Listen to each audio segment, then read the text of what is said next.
Am Israel Chai. Aiboan. Boa. Today we are honored to have with us His Excellency Ambassador Ruena Sar, Ambassador to India and Sri Lanka. Now we know that Sri Lanka and Israel have a strong relationship. It's not just in the modern history. We also traded with King Solomon back then. Sri Lanka is one of the earliest country to recognize the state That's of right. Israel in 1948, and both nations got the independence in the same year.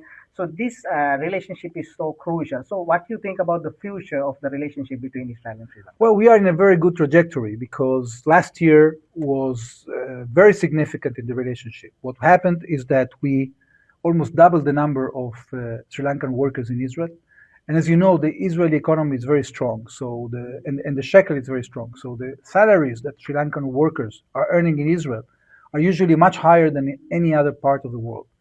Thanks to that, the numbers right now, we are standing around 30,000 Sri Lankan workers. This is about 10% of all the foreign workers we have. And on average, they earn something like $2,500 per month. It means that the amount of money they are generating per year is almost $900 million. That's 1% of the GDP of Sri Lanka. So it's very significant. And many of the workers, they are not caregivers. They are skilled construction workers that come for specific professions, and they earn much more than the sum that I said. Sometimes they earn $3,000, $4,000.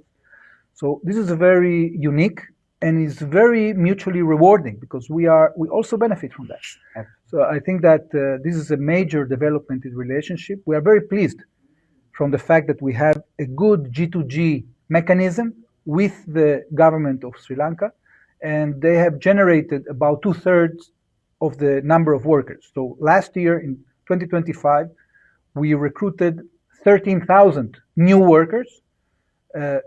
2/3 of them were the G2G, and 1/3 were through the private sector.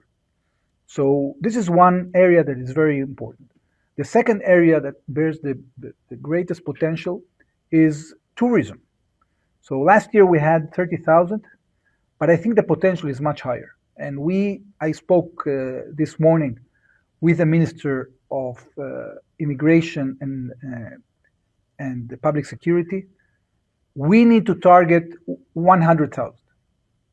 The Israeli tourist usually spends a lot of money, and I think it could generate another source of income for Sri Lanka. So we agreed that we're going to create a task force with the Sri Lankan agencies, tourism agencies, to send them to Israel to market Sri Lanka in a much more aggressive way, because again, this can be very mutually beneficial. Absolutely. And you think people-to-people connection between the nations are all-time high right now? Absolutely, because this is creating a lot of interaction. And tourism will create even more interaction because, to interact in work is good. To interact during vacation is even better. Absolutely. And Your Excellency, there's a very important point that you are the ambassador to Israel, ambassador to India. So it is a significant role in this golden period of the relationship between both nations. Prime Minister Modi recently visited Israel. And what do you think about this relationship? Because this is not just a simple bilateral relationship. One side we have the fastest growing major economy in the world, and the other side we have the startup nation, the nation of innovation. So this is a golden combination. This is not just collaboration. This will reshape the entire regime. So what's your opinion in that? And also you are a main part of this golden relationship. So how it feels? Well, it feels great. We have a common interest, indeed, as you mentioned. Israel, despite the war, in 2025, we grew 3.5%, which is huge for a developed economy. Our GDP per capita already reached $70,000. And we got last year a lot of foreign investment in our high-tech sector. Our defense industries are also doing very well, and they exported last year more than $20 billion. And energy-wise, we also have good production offshore Israel of gas. So the situation in Israel, despite the war effort, has been very fatiguing, is very good. And that means that we have more opportunities with India, which, as you rightly mentioned, is the fastest growing economic power in the world today. So we decided to work together to first of all, intensify the things that we were already working on, like defense industries. Both prime ministers decided to significantly upgrade the production capability of both countries and the cooperation in production and co-development. So we are going to invest a lot in that in the coming future to create the joint resilience that we need in order to deal with the terrorist threat. Okay, so we are not interfering in the conflict of others, but we are actually creating the capabilities so each country can independently use their capabilities to cope with the challenge. So this is one thing that we've been doing. But in addition to that, we have entered into new verticals. For example, Israel wants to get Indian infrastructure companies to work in Israel because we also are lagging behind when it comes to building infrastructure. And we need big companies that have scale that can help us, especially to build the Greater Tel Aviv Metro project, which is a project that is going to cost about $50 billion. So we need Indian companies. We also signed agreements to cooperate in the field of finance, to develop more financial investments in each country. We signed also a bilateral investment treaty this year. And we want the Tel Aviv Stock Exchange investors to invest in the Indian Stock Exchange. So these are two new verticals. But in addition to that, we want to also upgrade the cooperation in emerging technologies like AI, cyber, quantum. So we've been hosting exchanging delegations, and we also signed an MOU to cooperate on AI because we want to build data centers that will give the services that are required for the AI generation. So all these things have been happening in the last year. This, indeed, as you said, has been a revolution in the relationship. And I also believe that this will have implications on Sri Lanka as well, because as India is opening up to the world, the quantity, the volume of trade that is going to start, all the agreements that India signed with the major trade blocs in the world, with the EU, with the USA, with the Emirates, with Australia, with New Zealand, with EFTA countries. Hopefully, also by the end of the year, we are going to have an FTA with India. That is going to generate a lot of movement of merchandise and create more availability in the market in a way that will reduce the cost for everybody, including in Sri Lanka. So this trend is very important. But above all, I think what is the most important is that we manage to defeat radicalism, because radicalism and terrorism has been a hurdle on the well-being of every citizen in the world. And there is nobody like the Sri Lankans that have had this negative experience. So now that you have managed to overcome the challenge inside your country, I think this opens the way for generating prosperity and stability.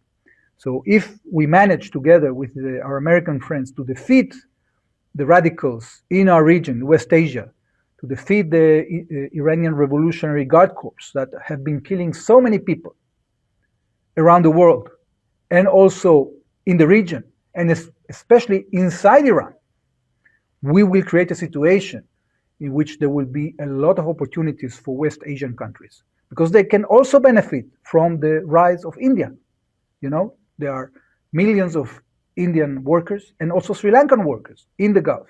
So once the Gulf stabilizes and is free from this terrible threat that was coming from Iran, then there will be opportunities for more employment, for trade, for energy projects, for connectivity projects. That is very important. And Israel, together with the United States, with India and other countries, including hopefully also Sri Lanka, will be able to realize all these opportunities. And also, you mentioned U.S. coordination. So, Secretary of War Pete Hegseth himself quoted that Israel is more capable and brave ally, and we need allies like that. So, what do you think about the coordination between these two nations? And can you give us an update about how far now this regime, this terrible, brutal regime, has fallen after this war, and what will be the future of Middle East to Iranians, especially because this regime is killing their own people, 40,000 people within a week, and also they are funding proxies. So, what will be the future after this? Because Well, unfortunately, we cannot say at this point that the regime has fallen. And from the outset, what we said is that we want, first of all, to remove two existential threats that were emanating from this regime: the nuclear military threat and the ballistic missile threat. So we dealt with that and we destroyed their industry of weapons of mass destruction. In addition, we said that we are going to give the Iranian people a chance to embrace their future by debilitating these mechanisms of oppression. We don't have an intention nor the capability to decide what is going to be the political future of Iran. This is up to the Iranian people to decide. But by debilitating these forces of oppression, maybe there will be a change in the future. Now, what we are already seeing is that there are a lot of cracks inside the regime. First of all, unlike their narrative that we're saying that they are victorious, they had to invite foreign militias into the country. They invited the Hashd al-Shabi from Iraq, the Fatimiyun from Pakistan, militias from Afghanistan. So if they were so stable and victorious, why they need all these militias that are actually undermining their own sovereignty? Okay? If they are so victorious, how come they cannot export oil now? Because there is an American naval blockade. So I think that together with our American friends, we have created the conditions to put leverage on this regime, either to change their policies and adopt the 15-point plan that has been put forward by President Trump, or face the consequences. And we hope that thanks to this leverage, first of all, the destruction of their capabilities, decimation, they still have residual capability. They can still fire missiles because they have put them underground. But at the end of the day, their capability has diminished substantially. And now their illegal policies of extorting their own partners by closing the Straits of Hormuz have boomeranged against them, because they were the ones that were trying to undermine others, but now they are being undermined. So this has not worked well for them. And by using this Hormuz card, this is a card you can use only once, because in the future, all the Gulf countries are going to find alternatives. Saudis are already exporting at least half of their production through pipelines, and so is doing the UAE. So at the end of the day, people are not going to forget how the IRGC has attacked the neighboring countries, how they have undermined those countries, including Sri Lanka, that they call their friends. If they are such good friends of Sri Lanka, why are they not supplying the energy that is required for Sri Lanka? Because they didn't have the intentions of actually cooperating with the international community. The only thing that they were interested in is becoming the hegemon in the West Asia through terrorism and through radicalism. Radicalism is not going to solve any problem. On the contrary, if Iran would have been allowed to build a nuclear arsenal, military arsenal, would have allowed to build tens of thousands of ballistic missiles, there would be, and hundreds of thousands of drones, they would be empowered to continue this wave of radicalization. They already, if you remember, before the 7th of October, they were already controlling 4 Arab capitals. So this trend, without the intervention of the US and Israel, would have created a situation that their wave of radicalism would have reached Sri Lanka as well. But thanks to the actions that we've been taking to defend ourselves, we believe we gave a very important service to the world, because fighting radicalism is essential. Standing up to the thugs and the killers, this is essential to creating the future of prosperity. Now, we know that many elements and countries are trying to flip the situation and portray Israel as the aggressor. But I have to remind you, it was the decision of the Hamas terrorist organization to attack us on the 7th of October with one of the most atrocious attacks in the history of terrorism, in which they burned and they killed and they maimed and they raped civilians, okay? And Hezbollah attacked us on the next day. And then Iran decided to attack us. So we are actually defending ourselves because this is our right to do so. And I am very confident, despite the huge effort we had to take in order to confront this axis of evil coming from the regime in Iran, that we will overcome, because Israel is a force for the good. Israel is a force for innovation. Israel is a force for economic reform and entrepreneurship. Israel is a country of science, is a country of enlightenment. And whoever cooperates with us will see the fruits of this cooperation. But whoever cooperates with a radical or subjugates to the radical approach will only suffer, because there is nothing they can offer that is positive. Absolutely. What is your message to the people of Sri Lanka? We are proud of this relationship between the people of Israel and the people of Sri Lanka. There is much to enjoy in this relationship, because we love each other. Israelis love Sri Lanka. They love to come here to visit your beautiful country. There is a huge potential of more Israelis coming here, and we are going to work together in order to untap this potential.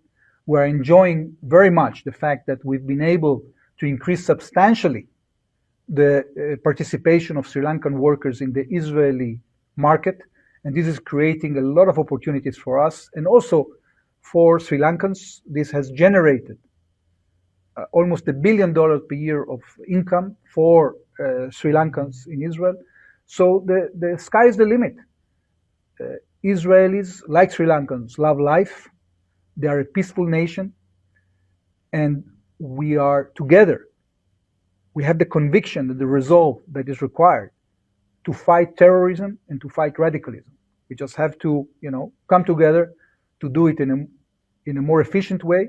And as much as we are efficient in the fight against radicalism, our nations will prosper more and will have a much better future.